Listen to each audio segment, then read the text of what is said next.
next on World's Scariest Police Chases. Get out of the street and go back in your house. You're in danger. A day of terror.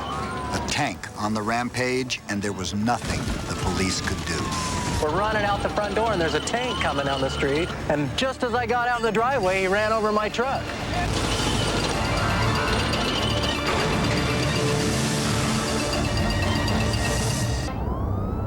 San Diego, California, pursuit of a stolen military vehicle. For sheer terror, nothing has surpassed the day this city was held hostage by a deranged man who went on a rampage with a 100,000-pound tank. I'll call it the best I can. I'm trying to get this whole mess on videotape. He's in big trouble. Yeah, that's putting it mildly. The police were able to find out that this man had armored vehicle training and had stolen this tank from a local armory.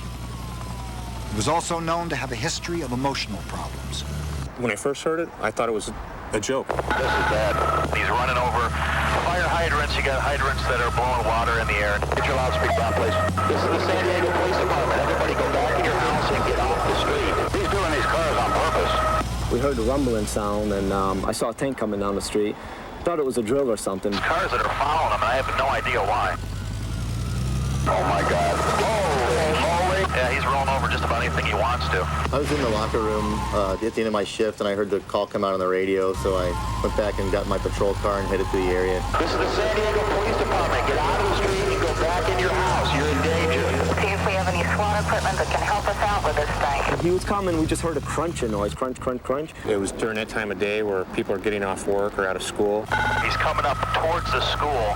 Okay, 10-4. It was a lot of people here. A lot of them were just in shock. I didn't think they were ever going to stop him unless he ran out of gas. Somebody get a hold of the armory and find out if this thing is loaded. The gun, he was, it was circling while he was driving, so we thought maybe he was taking aim at something, to fire it.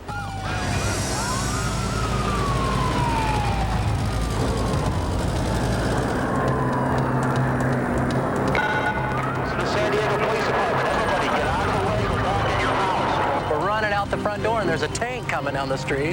That palm tree is on the front of the tank, and just as I got out in the driveway, he ran over my truck. He took out the telephone poles over there, and he headed down the street and ran over that blue car right there, and then he went back and he ran over the fire hydrant and just kept on going. It's like a war zone over here. And I know he hit one occupied vehicle with a family in it, and they just barely escaped before the car was crushed. He hit the pole, dropped them like they were toothpicks, just snapped them down on the ground. Get the traffic out of harm's way. This is the worst thing